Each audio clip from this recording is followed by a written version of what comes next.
화초나 나무를 화분에 심어서 이 보기 좋게 줄기나 나무를 가지를 가꾸는 것을 분재라 그렇게 이야기를 합니다.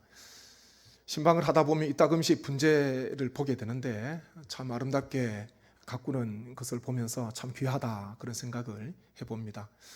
분재를 하는 목적은 다 여러 가지겠지만 어떤 분은 전문적으로 경제 활동을 위해서 분재를 하시는 분도 있더라고요. 그런데 많은 분들은 취미로 그것이 좋아서 그렇게 분재를 합니다. 분재, 내가 원하는 대로 이 나무를 가꾸는 것, 그것이 목적 아니겠습니까? 그리고 내 뜻대로 이 가지가, 줄기가 자라가면서 모양을 갖추는 것, 그것을 옆에 두고 보면서 마음에 또 기쁨을 누리는 것, 그것을 아마 또 분재하는 사람들의 하나의 마음이 아닌가 그렇게 생각을 해보게 됩니다. 어느 목사님께서 목회에 지나온 목회를 되돌아보면서 책에서 이렇게 고백을 하더라고요. 한 그루의 분재가 되어라는 그런 책이 있습니다. 그 책에 보니까 이렇게 고백을 하고 있는데 한번 보십시오. 하나님께서는 나를 자연에서 마음껏 뻗어나가는 큰 나무로 그냥 놔두시지 않으셨다. 뽑으시고 꺾으시고 비트시고 자르시면서 작은 분재로 만들어 가셨다. 그것은 내가 원하는 모습이 아니었다. 그것은 하나님이 나를 주님의 종답게 겸손하고 순수하게 만들어 가시기 위함이었다. 하나님은 나를 한 그루의 분재의 모습으로 만들어 곁에 두고 보시기를 원하셨던 것이다. 이런 고백을 책에서 하고 있습니다. 지나온 목회를 되돌아보니까, 삶을 되돌아보니까 하나님께서 마치 사람이 분재를 다루듯이 자신의 목회, 자신의 삶을, 신앙을 하나님께서 다듬어 주시고 깎아 주시고 때로는 비틀어 주시고 여러 고통이 있고 아픔이 있을 때도 있지만은 하나님의 사람으로 빚어가셨다. 그렇게 목사님은 고백을 하고 있습니다. 우리의 삶 속에도 여전히 지금 하나님의 손길이 있습니다. 하나님께서 우리를 택하시고 하나님께서 부르시고 하나님께서 또 보내시는 곳이 있기에 하나님께서 쓰시고자 하시는 그 계획이 있기 때문에 때로는 우리에게도 고통과 아픔이 있다 하더라도 그것은 하나님의 뜻을 이루고자 하시는, 지금은 다 알 수 없어도 나중에 삶이 다 지나가고 난 뒤에 그리고 천국에 다다랐을 때에 하나님 앞에 섰을 때에 하나님께서 나에게 역사하신 것, 그것이 바로 하나님의 뜻이었고 하나님의 계획이었음을 우리는 비로소 알게 되는 것입니다. 고난이 있지만은 때로는 아픔이 있지만은 그것을 통해서 우리에게 주어지는 유익이 또한 굉장히 많이 있음을 우리는 늘 기억하셔야 됩니다.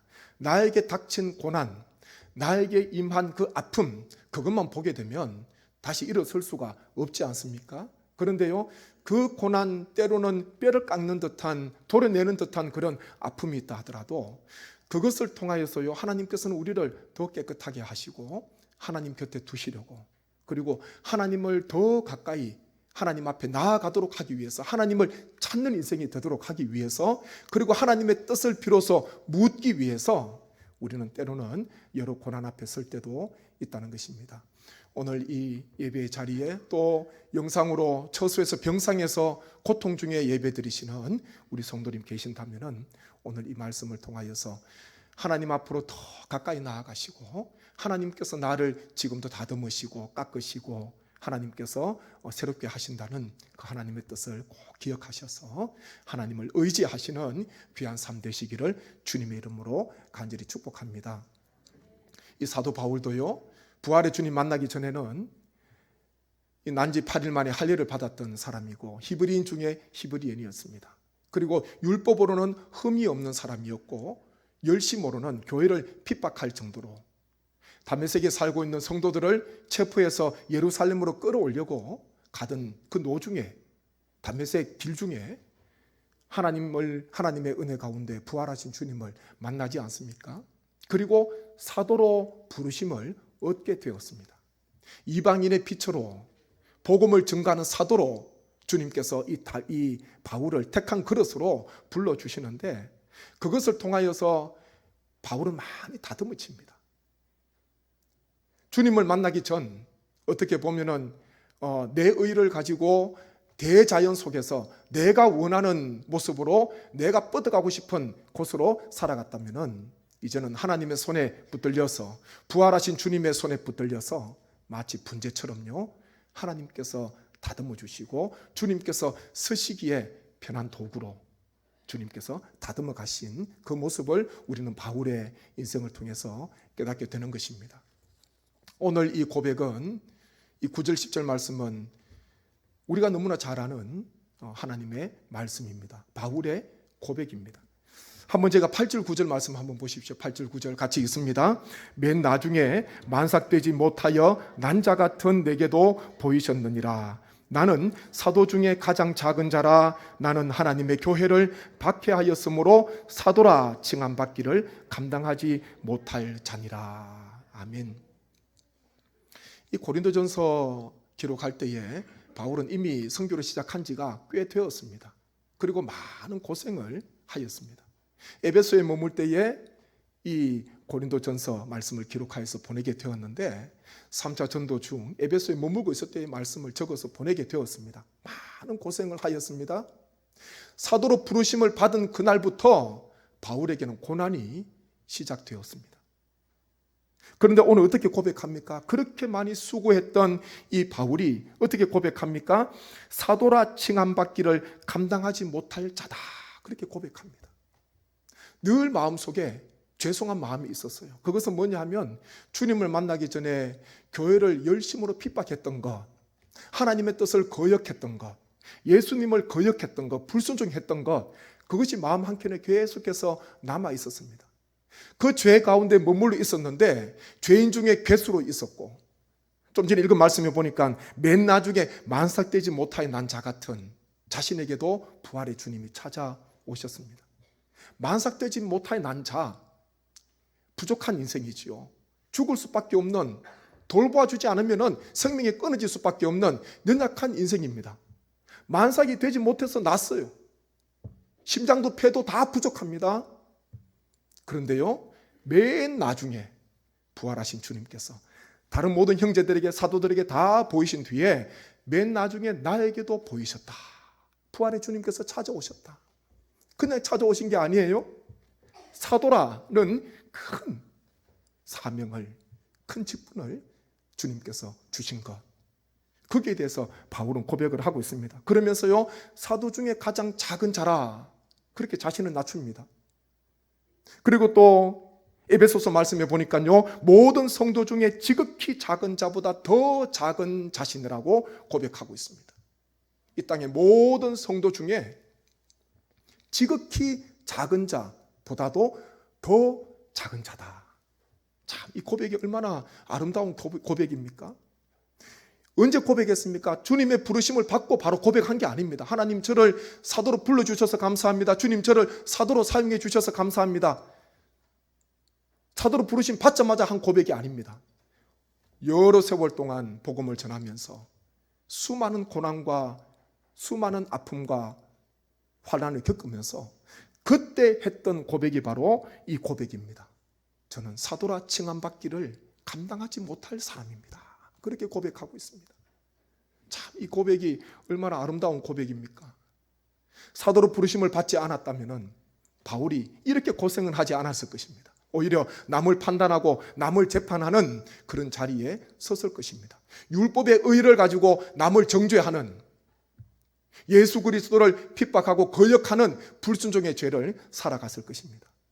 그런데요, 사도로 부르심을 받고 난 뒤에 모든 율법을 다 버리게 되고 배설물로 다 버리게 되고 은혜 안에 들어와 보니까 하나님께서 자신을 사도로 삼아주신 것이 얼마나 감사한지, 사도로 부르심 받은 것 때문에 많이 고생했습니다. 고난을 받았습니다. 그러면서 바울은 이렇게 고백합니다. 10절 앞에 보십시오. 그러나 내가 나 된 것은 하나님의 은혜로 된 것이니, 그렇게 고백합니다. 도저히 사도가 될 수 없었는데, 사도로 부르심 받을 수 없었는데, 바울이 사도가 되기 위해서 한 것이 아무것도 없습니다. 오히려 거역하는 그런 삶을 살았지만 전적인 하나님의 은혜로, 무조건적인 하나님의 사랑으로 아무 조건 없이 자격 없는 자에게 주님께서 찾아오셔서 사도라 부르시고 주님께서 이날까지 사도 바울을 사용하신 것입니다. 하나님의 은혜가요, 바울의 인생 속에 가득하였습니다. 하나님의 은혜로 사도가 되었음을 고백하고 있는 것입니다.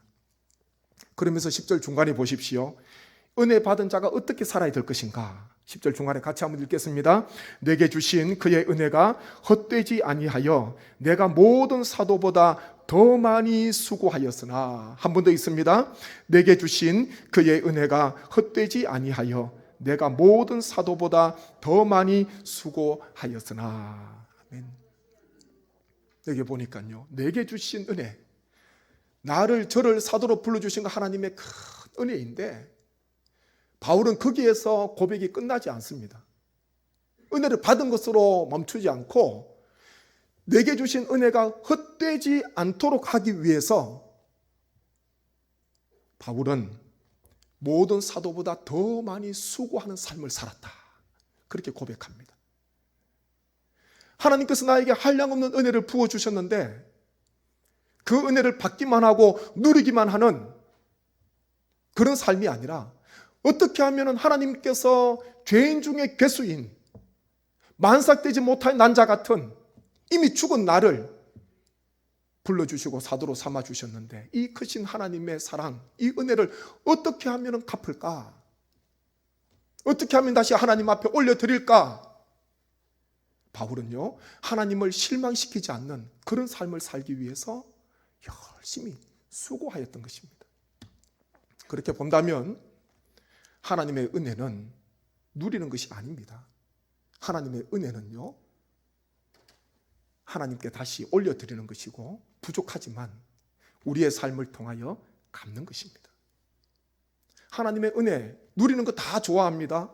주시는 거 다 받아서 누리는 거 좋아합니다. 그렇지만 하나님께서 나를 살려주시고, 하나님께서 나에게 구원을 허락해 주시고, 하나님께서 나에게 생명을 허락해 주시고, 부활의 주님을 믿을 수 있는 크신 은혜를 베풀어 주셨는데, 나에게 큰 사명을 주셨는데, 내가 이 은혜를 어떻게 하면 갚을 수 있을까? 성도는 항상 거기에 대해서 목이 말라야 됩니다. 그 초심, 그 마음을 잊어버려서는 안 되는 것입니다. 그래서 바울은 하나님께서 내게 주신 은혜가 헛되지 않도록 하기 위해서 다른 사도보다 더 많이 수고했다, 그렇게 고백을 하고 있습니다. 이 고백이, 이 바울의 마음이 얼마나 귀한 마음입니까? 고린도후서 11장 말씀에 보면 바울이 복음을 전하면서 얼마나 고생을 했던지 고생을 이야기하고 있습니다. 옥에 갇히기도 했고요, 40에 하나 감한 매 39대 매를 5번이나 맞게 되었습니다. 또 한 번 돌로 맞았고 3번 파선하였는데 일주일 동안 깊은 바다에 빠져 있었다, 처해 있었다, 그렇게 증언하기도 합니다. 여러 번 강도와 동족과 이방인과 광야와 바다의 위험을 만나기도 했고요, 또 여러 번 자지 못하고 줄이며 목마르고 굶고 헐벗었노라, 그렇게 이야기하고 있습니다. 참 고생을 많이 했지 않습니까? 사도로 부르심을 받고 나서부터 얼마나 고생을 했는지 모릅니다. 수고를 했는지 모릅니다. 바울이 이런 자신이 고생한 것을 왜 이야기합니까? 성도들에게 알아달라는 것이 아닙니다. 성도들에게 위로를 얻기 위해서 그러는 것이 아닙니다. 내가 다른 사도보다 더 많이 수고했기 때문에 나를 더 높여달라고, 나를 더 세워달라고, 나를 더 알아봐 달라고 그렇게 말하고 있는 것이 아닙니다.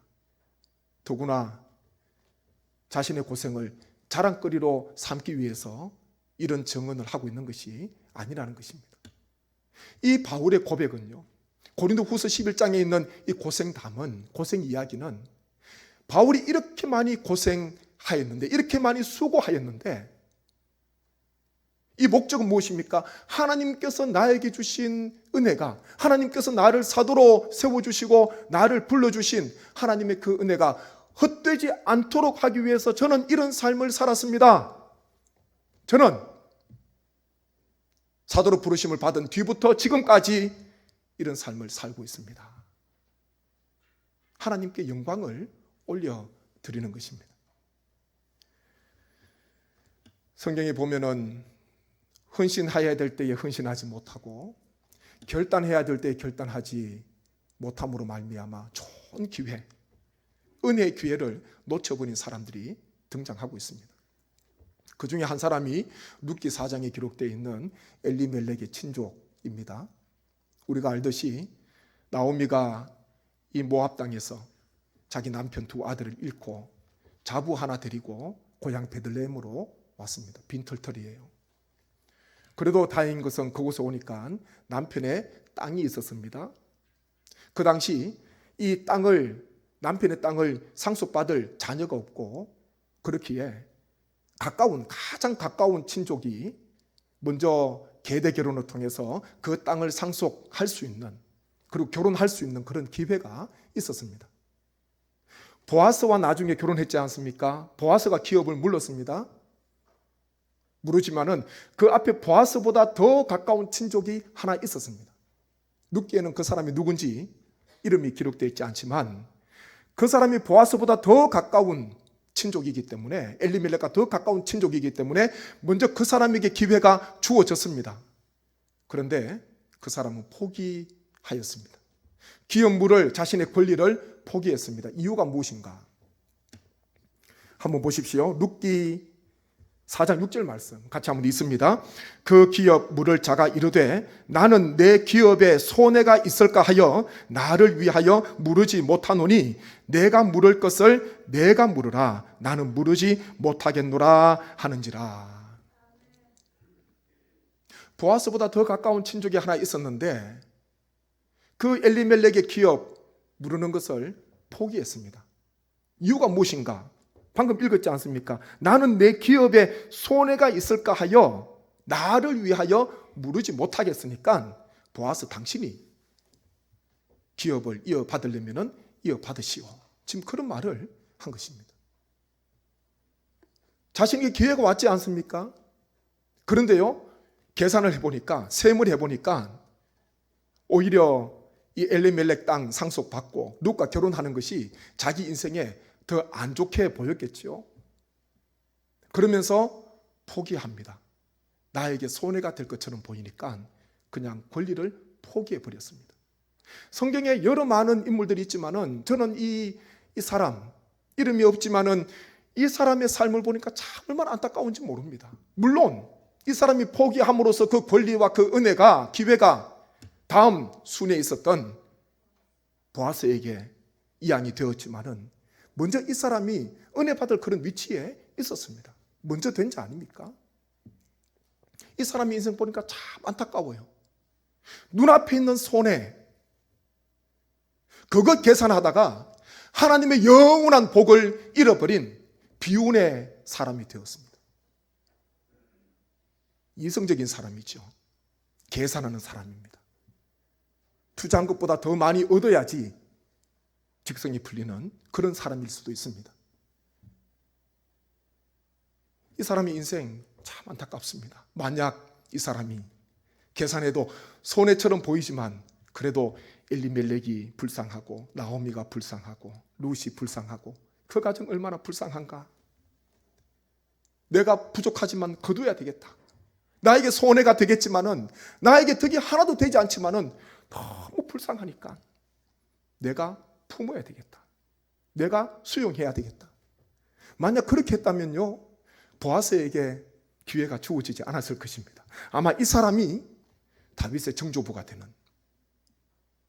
놀라운 은혜, 하나님의 계보, 예수 그리스도의 계보에 오를 수 있는 가문이 될 수도 있었는데, 헌신해야 될 때에 헌신하지 못함으로, 결단해야 될 때에 결단하지 못하고 머뭇거림으로 말미암아 하나님께서 주시는 큰 복을 잃어버렸습니다. 우리 성도님 가운데서는 한 심령도 한 가정도 하나님 앞에서는 손해가 없습니다. 눈으로 볼 때는 지금 당장은 손해보는 것처럼 보이고 희생하는 것처럼 보이고 그렇게 보일 수 있지만 하나님께서는요, 천대까지 보시는 분입니다. 욥이 아무리 오래 살아도 3, 4대밖에 못 봤거든요. 그 이후의 인생을 누가 책임지는가? 우리는 다 하나님 부르심 받고 난 뒤에 우리가 하나님 앞에 헌신하고 하나님 앞에 결단한 것, 하나님께서 저에게 주신 이 은혜가 헛되지 않도록 하기 위해서 부족하지만 어떻게든 누리는 삶이 아니라 갚는 삶을 살기 위해서 애쓰고 주의 일에 힘쓰는 자, 우리 하나님께서 기억하십니다. 성경 말씀을 읽어보면 창세기부터 요한계시록까지 수많은 사람들이 태어나서 쓰임받다가 죽고 태어나서 쓰임받다가 죽고 그렇게 하지 않습니까? 그런데요, 영원 전부터 계신 영원 후까지 계신 알파와 오메가 되신 하나님께서는 창세기 1장 1절부터 요한계시록 마지막 장 마지막 절까지 하나님께서는 살아계십니다. 하나님께서는 역사하십니다. 사람은 잊어버려도 하나님께서 충성하고 헌신한 그 믿음의 사람을 통하여서 그 믿음의 계보가 이어지게 하시고요, 생각지도 못한 하나님의 은혜를 베풀어 주시는 것, 성경이 우리에게 증언을 하고 있는 것입니다. 그래서 우리는 눈앞에 있는 이익보다요 하나님을 크게 보시고 하나님께서 우리의 헌신과 우리의 수고를 하나님께서 기억해 주신다는 그런 믿음을 가지시고 결코 우리에게 주어진 이 은혜를 헛되이 보내지 않도록 우리 성도님께서 하나님 앞에 기쁨으로 헌신하시는 귀한 삶 되시기를 간절히 축복합니다.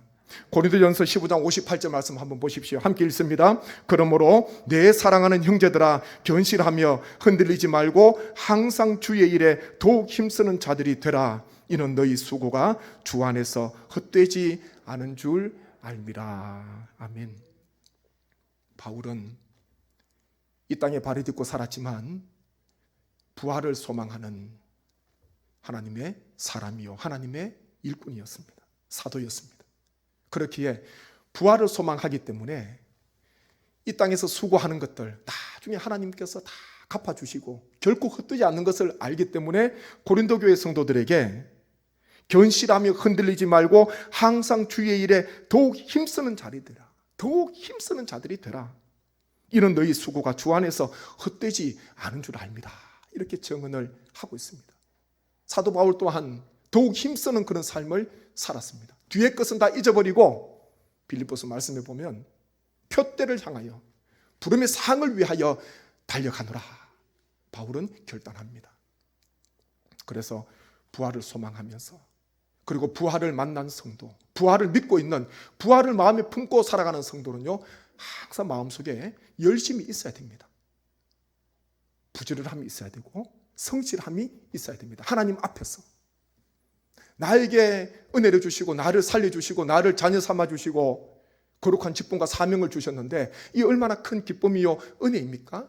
그렇게 늘 마음속에 열정이 있어야 돼요. 마음이 뜨거워야 돼요. 전에 한번 소수서원에 가보니까 이 선비들의 하루 일과표가 거기 있더라고요.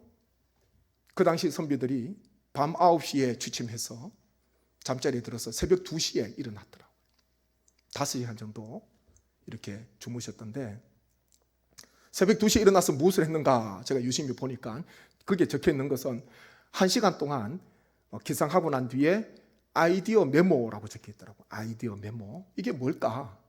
생각해 보니까 이 새벽에 일어나서 맑은 정신으로 이런 여러 생각을 하지 않겠습니까? 오늘 하루 일정도 생각하고 인생 계획도 세우고 이런 아마 사색을 하는 명상을 하는 그런 시간을 가지지 않았을까. 그 다음에 무엇을 했는가 보니까요 아이디어 메모 후에는 문안 인사를 했더라고요.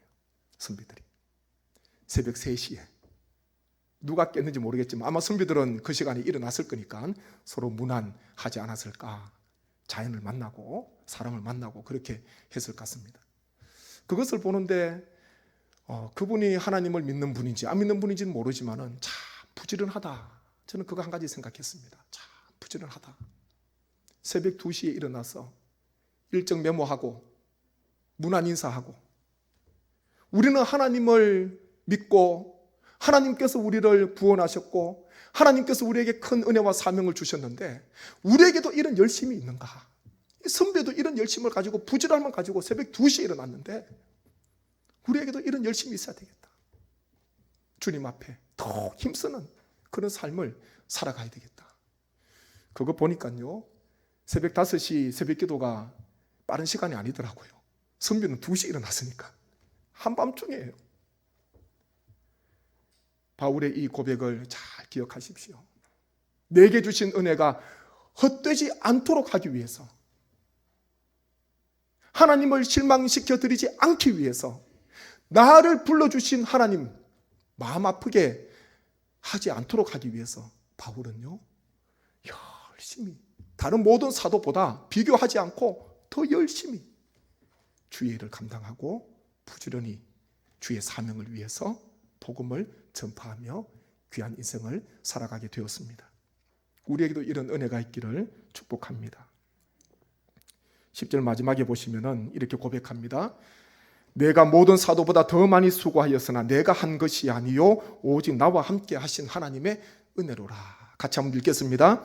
내가 모든 사도보다 더 많이 수고하였으나 내가 한 것이 아니요 오직 나와 함께 하신 하나님의 은혜로라. 아멘. 이 고백을 다 좋아합니다. 하나님의 은혜였습니다. 하나님의 은혜입니다. 내가 수고를 했지만은, 바울이 고생을 했지만은 내가 한 것이 아닙니다. 나와 함께 하신, 오직 나와 함께 하신 하나님의 은혜입니다. 바울은 이렇게 고백을 하고 있습니다. 하나님의 은혜로 바울을 다 덮어주셨습니다. 서운한 것도 없고요, 마음에 아픔도 없고, 우리 하나님께서 아시기에 내가 한 것이 아니라 하나님께서 능력을 주시고 하나님께서 힘을 주시고 하나님께서 오늘 하루도 나를 붙잡아 주셔서 귀한 사명을 이날까지 감당하였고 지금도 감당하고 있습니다. 하나님께서 하셨습니다. 그렇게 고백하고 있습니다. 역대상 29장 14절 말씀입니다. 모든 것이 주께로 말미암아 사오니 우리가 주의 손에서 받은 것으로 주께 드렸을 뿐이니이다. 다윗의 고백입니다. 성전 건축을 다 준비해 놓고 마침내 드렸던 고백은 무엇입니까? 모든 것이 주께로 왔으니까 우리가 주의 손에서 받은 것으로 주께 드렸을 뿐입니다. 내 것을 드린 게 아니라는 거예요. 하나님께서 내 손에 주신 것, 그것을 다시 올려드렸습니다. 이런 고백을 다윗은 하였습니다. 누가복음 17장 10절 말씀 보십시오. 같이 읽습니다. 우리는 무익한 종이라 우리가 하여야 할 일을 한 것뿐이라. 아멘. 참 얼마나 귀한 종입니까? 밖에서 하루 종일 때 앞에 대서 일하고 집에 돌아와서는 또 주인을 시중 들고 주인을 섬기면서 주인이 식사 다 하고 그 다음에 자기가 식사하고 주인이 편안히 주무시는 거 보고 자기도 잠자리에 듭니다. 얼마나 고단하겠습니까? 얼마나 하루가 길겠습니까? 그런데요, 이 종이 무엇이라 이야기합니까? 우리는 무익한 종이라 우리가 하여야 할 일을 한 것뿐입니다. 오늘 하루 내가 한 것 자랑하지 않았습니다. 바울의 고백으로 본다면은, 바울의 고백을 빌린다면은 하나님의 은혜로 오늘 하루도 종으로 살았습니다. 이런 고백을 하고 있습니다. 성도의 삶은 은혜로 시작하여서 은혜로 마치는 삶입니다. 받은 은혜가 헛되지 않도록 하기 위해서 매 순간 주님 앞에 수고하고 성실하고 헌신하는 그런 삶을 살아가야 됩니다. 그리고 마지막에도 하나님의 은혜입니다. 오직 하나님의 은혜였습니다. 이 고백을 주님 앞에 올려드리심으로써 하나님의 기쁨이 되시고 하나님의 영광이 되시는 우리 모든 성례교회 권속되시기를 주님의 이름으로 축복합니다. 함께 제가 말씀을 묵상하며 기도하기를 원합니다. 아버지 하나님, 나에게 주시는 말씀이 있다면 이 시간 그 말씀 붙들고 기도하기를 소망합니다. 우리에게 많은 은혜를 하나님께서 주셨습니다. 하나님, 우리가 은혜를 누리는 것으로 인생을 마치는 것이 아니라 어떻게 하면은 하나님의 그 은혜를 내가 갚을까? 조금이라도 갚을까? 갚는 인생, 갚는 삶을 살아갈 수 있도록 은총 더하여 주옵소서. 바울의 이 고백과 이 하나님의 은혜를 기억했던 바울의 삶을 기억하면서 간절한 마음으로 주여 역사하여 주옵소서 기도하겠습니다. 아버지 하나님, 은혜를 감사합니다. 모든 것이 하나님의 은혜입니다. 하나님, 우리를 자녀 삼아 주시고 우리를 구원하여 주시고 천국 소망, 부활 산 소망 가지고 살아갈 수 있는 귀한 믿음의 권속으로 세워주셔서 감사합니다. 죄 가운데 있었을 때에 죽었던 저희를 살려주시고 새 생명 주심에 감사합니다. 하나님, 바울에게 있었던 이 벅찬 감동, 자신을 사도로 불러주었던 이 주님 앞에 늘 고백하며 하나님 앞에 감사하며 어떻게든 그 은혜를 갚기 위하여서 수고했던 바울의 이 신앙과 이 고백을 기억합니다. 하나님, 우리에게도 이런 은혜가 있기를 원합니다. 하나님 앞에, 주님 앞에 날마다 영광 돌리는 삶을 살게 하시고 더 많이 수고하게 하시고 하나님의 결코 헛되지 않는다는 것을 기억하게 하여 주옵소서. 하나님, 혹 우리에게 손해가 되는 것처럼 보인다 하더라도 주님 앞에 결단하고 주님 앞에 헌신하고 주의 일에 나아갈 때에 하나님께서는 그 모든 후손들에게 주의 복을 주시고 우리가 주님 앞에 행한 것 이상으로 비교할 수 없는 선물과 하나님의 상급으로 허락해 주실 줄 믿습니다. 모든 것이 하나님의 은혜입니다. 하나님의 은혜로 주어진 삶을 살게 하시고 주님 앞에 섰을 때에 주님, 저는 무익한 종입니다. 마땅히 해야 할 일을 했을 뿐입니다. 주님 앞에 고백하는 우리 모든 성도님 되게 하여 주옵소서. 은혜로 주어진 삶을 마감하게 하실 줄 믿사옵고 살아가게 하실 줄 믿사오며 예수님의 이름으로 기도하옵나이다. 아멘.